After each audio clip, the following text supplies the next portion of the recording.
Franck Ferrand raconte sur Radio Classique.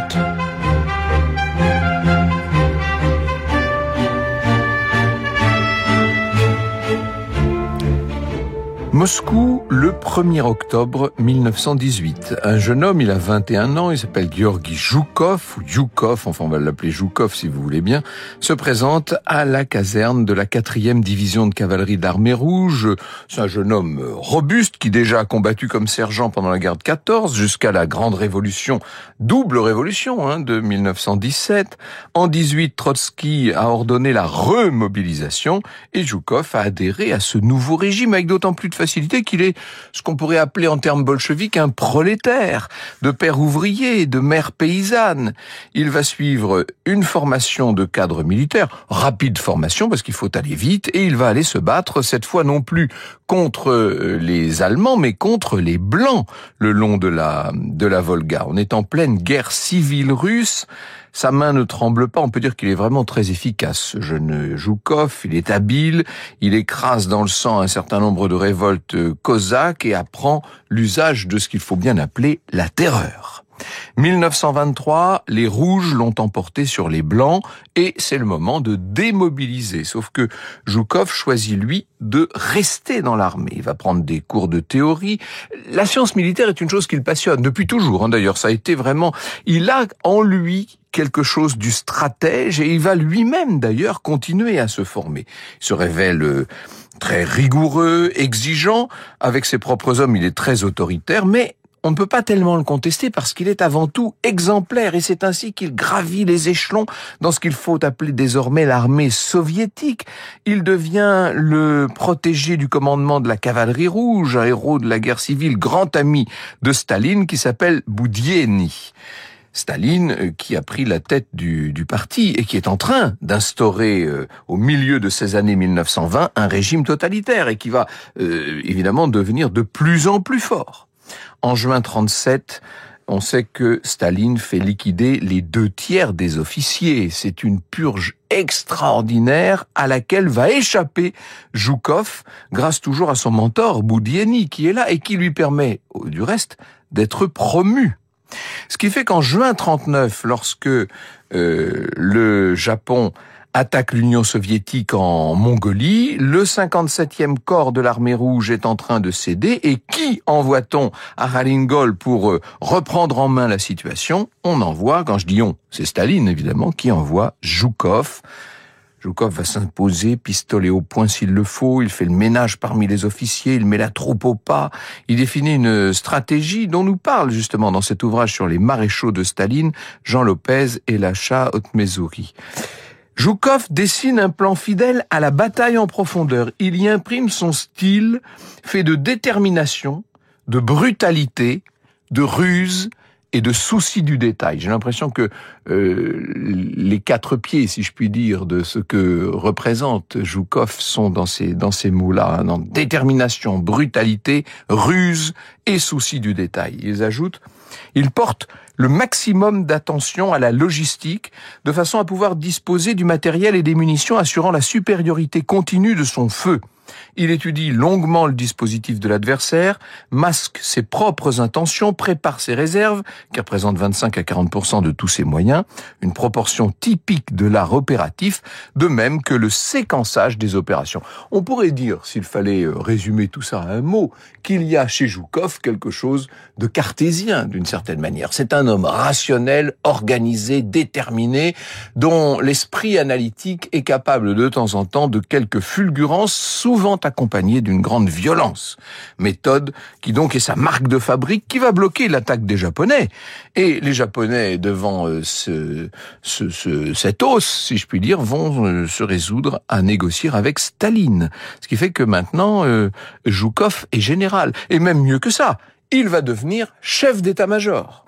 Franck Ferrand sur Radio Classique. Et nous voilà en septembre 1939. Nous voilà au début de la Seconde Guerre mondiale. Staline, vous le savez, a signé avec Hitler le fameux pacte de non-agression. Il est persuadé que Hitler respectera sa part du contrat.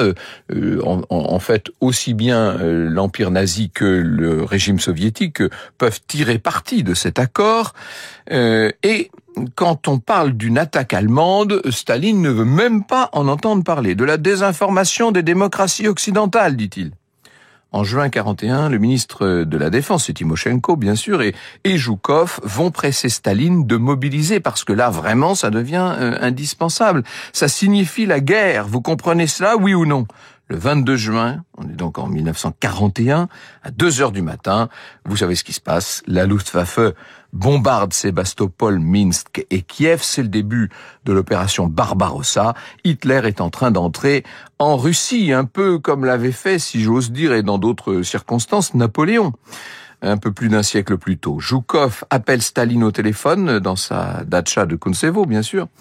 Et c'est le secrétaire qui répond « Mais je ne peux pas déranger le camarade Staline, il dort, réveillez-le immédiatement !» dit Zhukov. « L'Allemagne nous bombarde, bon sang !» Staline est sonné, il ne peut même pas croire aux nouvelles qu'il apprend. Dans le phénomène Staline, Vladimir Fedorovski, qu'on a toujours plaisir à citer, nous dit « S'il y a une charge majeure à retenir contre Staline, c'est d'avoir décapité l'armée rouge en liquidant presque tous ses chefs, entre 30 000 et 40 000 de ses officiers les plus capables et les plus expérimentés, alors qu'il allait être confronté à la guerre.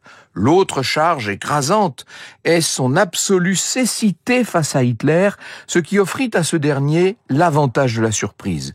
Et cela dans une atmosphère de terreur qui interdit aux esprits lucides de prévenir le danger.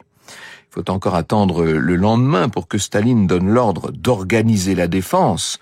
Il n'est pas pressé, il est surpris, voilà la vérité. Avec une armée rouge qui, elle, de son côté, est tétanisée. Les pertes russes sont absolument colossales et au Kremlin, on commence à paniquer. Le 28 juin, à 6h du matin, Staline en personne surgit au ministère de la Défense et il s'en prend à Zhukov. Alors, dit-il, que se passe-t-il ? Ton rôle est de nous tenir informés. Quel pitoyable chef d'état-major nous avons là, qui perd le contact avec ses troupes et qui ne commande plus personne. Et Zhukov reste parfaitement maître de ses nerfs. Pouvons-nous continuer notre travail ? Demande-t-il. Zhukov est sans doute, le seul, en tout cas un des très rares hommes qui jamais ait su tenir tête à Staline. Il ne se laisse pas impressionner par le dictateur et sur le front, il va lancer attaque, contre-attaque permanente, sans se soucier du tout des pertes. Mais évidemment, en face, les Allemands avancent. Rien ne les arrête, ils envahissent les pays baltes, assiègent Leningrad, comme on disait à l'époque pour Saint-Pétersbourg. Ils entrent en Ukraine. Début octobre 41, le groupe centre de la Wehrmacht arrive à 100 km de Moscou et dans sa datcha de Kuntsevo, toujours, Staline est vraiment aux abois. Il convoque Zhukov, et c'est Zhukov qui racontera. Staline est devenu un petit homme fatigué à la mine hagarde, dit-il. Son regard avait perdu sa fermeté légendaire et sa voix manquait d'assurance. Staline va confier à Zhukov la défense de Moscou et exige une contre-offensive immédiate, ce à quoi ne croit pas du tout Zhukov. C'est trop tôt, lui dit-il seulement. Staline insiste et l'offensive est lancée. Et l'offensive en question va se solder par un désastre. En 5 mois, l'armée rouge a déjà perdu 2 millions d'hommes. Et là maintenant, la Wehrmacht est aux portes de Moscou. Vous écoutez Radio Classique. Maintenant, Zhukov a carte blanche. Il commence par reprendre en main les troupes un peu usées, bousculées. Il fait usage de cette fameuse terreur dont il a pris l'habitude depuis longtemps, vous l'aurez compris. Beria, le fameux chef du NKVD, a créé des détachements du NKVD pour la protection de l'arrière, autant dire de véritables chasseurs de déserteurs. Terrible d'ailleurs. D'ailleurs, quand je dis de déserteurs, y compris de gens, les pauvres, qui se battant moins bien, sont considérés comme tels, ça fait 650 000 militaires qu'on arrête, et qui sont renvoyés au front. Et il y en a 10 000, je dis bien 10 000, qui sont fusillés. On voit Zhukov faire lui-même exécuter des centaines d'hommes. Avec une idée assez claire dans l'esprit de Zhukov, qui est de réclamer à Staline 2 armées et d'ailleurs Staline va lui en donner 3 avec tous les chars à sa disposition. Il va les dissimuler, ces nouvelles troupes, jusqu'au dernier moment, Zhukov. Et le 6 décembre 41, quand il déclenche la contre-offensive, évidemment, pour les Allemands, cette fois, c'est la surprise. En 20 jours, on le voit sacrifier 150 000 soldats. Mais dites-vous que ça représente des unités entières, parfois jusqu'au dernier homme. Et les Allemands vont perdre 500 000 hommes dans cette affaire. L'Armée rouge reprend donc 300 kilomètres. On a sauvé Moscou. C'est la première défaite allemande majeure de cette guerre. C'est le grand tournant de la Seconde Guerre mondiale. Et après ça, Zhukov voudrait figer la ligne de front, reconstituer ses réserves pour achever le groupe centre de la Wehrmacht. Seulement, Staline l'oblige à poursuivre avec des forces insuffisantes, ce qui fait que cette cible va échapper à Zhukov. L'erreur, là, elle n'est pas de Zhukov. L'erreur, elle est de Staline. Et de son côté, Hitler va lui aussi commettre une erreur, puisqu'il envoie une partie de ses troupes vers le sud, vous savez, vers Stalingrad. Son but est de s'accaparer le blé ukrainien et le pétrole du Caucase, région riche et qui toujours évidemment attire les convoitises. En juillet 42, le général Paulus, Friedrich Paulus, à la tête des armées allemandes en marche vers Stalingrad, va essuyer des bombardements, et puis ensuite on envoie les fameux chars qu'on avait jusqu'alors dissimulés et l'infanterie. La Wehrmacht de son côté est entrée dans Stalingrad et Staline envoie Zhukov. Il lance une première attaque pour bloquer Paulus avec des troupes fraîches qui sont venues de Sibérie et des milliers de prisonniers qu'on a libérés exprès des goulags pour aller grossir les rangs de l'armée rouge. Et Staline a imposé le mot d'ordre, pas un seul pas en arrière. Pas un seul pas en arrière, on ne va que de l'avant. Bon, c'est l'ordre numéro 227 de Staline que Zhukov va appliquer à la lettre, en faisant de nouveau régner la terreur dans ses propres rangs. Les détachements du NKVD font abattre le moindre soldat qui hésite, et quand c'est le cas, on arrête toute la famille. Vous voyez dans quelles circonstances on se bat. C'est Vassili Grossman, bien sûr, qui a été le témoin de tout ça. Dans ses carnets de guerre, il écrit « La retraite, c'est la mort. Tu reculeras et on te fusillera. Je reculerai, on me fusillera. » Un soldat qui reste 3 jours se considère comme un ancien. En novembre 42, les Soviétiques encerclent les Allemands autour de Stalingrad. On se bat dans la ville, vous savez, c'est ce combat immeuble par immeuble qui va finir au corps à corps. 500 000 Soviétiques tués, mais quasiment autant du côté des troupes de l'Axe. Fin janvier 43, 100 000 Allemands complètement en loc vont finir par se rendre, dont Paulus lui-même d'ailleurs, qui ensuite va aller collaborer avec les Soviétiques, vous le savez. En parallèle, en décembre 42, Zhukov lance une autre opération d'encerclement à Riev, à l'est de Moscou. Opération, alors là, calamiteuse, et maintenant, il a un surnom, Zhukov, dans les rangs de l'armée. On l'appelle le boucher. C'est néanmoins l'autre aspect que retiendra l'histoire, c'est la victoire de Stalingrad qui a changé complètement le cours de la guerre et qui fait que Zhukov est nommé en janvier 43 maréchal, représentant personnel de Staline, nous disent Lopez et Otmezuri. Représentant personnel de Staline, Zhukov intervient sur tous les fronts durant l'année 43. Il surveille, corrige, conseille, menace les généraux, il connaît leurs défauts, leur manque de professionnalisme. Et il va sauver la situation à Koursk, où il conseille à Staline d'attendre l'ennemi pour le frapper en plein. En novembre 43, il reprend Kiev avec tous ses succès. Staline commence à trouver que Zhukov devient inquiétant parce qu'il est en train de devenir alors vraiment le héros de l'Union soviétique. Il est en train de prendre trop d'influence. On lui retire donc le titre d'adjoint, on lui laisse juste les fonctions opérationnelles. Après tout, c'est là qu'il est le meilleur. Et à l'été 44, quand cette fois les Alliés, les Anglo-Américains débarquent, Zhukov va participer à la grande offensive de la ligne Minsk-Varsovie-Berlin. Un succès. Les forces du Reich reculent sur 500 kilomètres. Ça veut dire quand même qu'on perd 250 000 hommes dans l'affaire et qu'il y a 400 000 blessés. C'est facile à dire des chiffres comme ça, mais est-ce qu'on se figure ce que ça représente? 250 000 morts, 400 000 blessés, avec une armée rouge qui cette fois est partie vers l'ouest, est partie à la conquête de Berlin. Staline va mettre 2 maréchaux en concurrence, Zhukov et Konev. Le front fait 200 km, il y a 2 200 000 hommes, 6 500 chars, 4 800 avions, 32 000 canons sur ce front. 2 armées allemandes sont littéralement pulvérisées. Le 31 janvier 45, les Soviétiques sont là, aux portes de Berlin, à 80 km. Zhukov, à ce moment-là, décide de stopper l'offensive pour consolider son avancée. Il faut sécuriser le nord, vaincre des poches de résistance allemandes. Il faut assurer toute la logistique aussi, parce que c'est pas rien de déplacer de telles armées. Zhukov veut être sûr sûr de lui et ne laisser au Reich aucune chance de s'en sortir. Et pendant ce temps, à l'ouest, les Anglo-Américains, de leur côté, avancent. Et ça exaspère Staline. Le 29 mars 45, il convoque les deux maréchaux Zhukov et Konev au Kremlin. Il faut, dit-il, lancer l'assaut final. Alors, Zhukov va lancer toutes ses troupes, ça va faire des pertes considérables de nouveau. Il franchit les derniers kilomètres jusqu'à Berlin et, faute de coordination, les deux armées russes se tirent mutuellement dessus. Vous imaginez ça? Et le 21 avril 45, ça y est, l'armée rouge entre dans Berlin. Zhukov est au nord, Konev au sud, mais Zhukov est le premier, c'est lui qui fait hisser le drapeau rouge au sommet du Reichstag.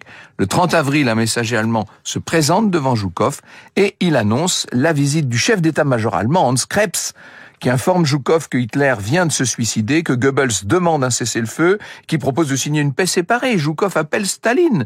Et comme en 41, rappelez-vous, il tombe encore sur le fameux secrétariat. Le camarade Staline vient de se coucher. Mais réveille-le, bon sang, c'est un peu la même scène. Staline finit par se présenter au téléphone. Il écoute Zhukov lui annoncer la nouvelle. Réaction de Staline, voilà, c'en est fini de ce salaud. Là, c'est Staline qui parle de Hitler. J'allais dire no comment. Et Staline refuse la paix séparée. À Berlin, le 9 mai à 1h du matin, heure de Moscou, le Troisième Reich capitule sans condition devant l'armée rouge comme il l'avait fait devant les Alliés la veille. Et qui signe l'acte au nom de Staline? Évidemment, Zhukov. Franck Ferrand sur Radio Classique. C'est le moment de la victoire et du triomphe. 24 juin 1945, la fameuse grande parade de la victoire où Zhukov lui-même va prononcer le discours. Ah là, il est l'homme le plus glorieux, respecté, écouté qu'on puisse imaginer. On était le 24 juin 45, ça va durer un an jusqu'au 1er juin 46, même pas un an, vous voyez. Parce que ce jour-là, il est convoqué devant le Haut Conseil militaire et il y a là en face les maréchaux, il y a le Politburo et puis qu'y a-t-il? Bien sûr Staline qui lui dit « Tu es un vaniteux, tu veux t'approprier la victoire du peuple soviétique ». Je le reconnais, dit Zhukov, rompu à l'autocritique stalinienne, il sait comment il faut faire dans ce genre de cas. Et une semaine plus tard, on voit tomber l'ordre.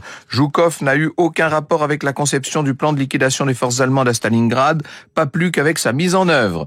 Et même chose pour Kursk, Minsk et Berlin. Bref, si on en croit les rapports du Politburo, Zhukov n'a participé à aucune bataille. Du reste, le Politburo le qualifie de maraudeur, d'homme cupide, dégradé d'un point de vue politique et moral.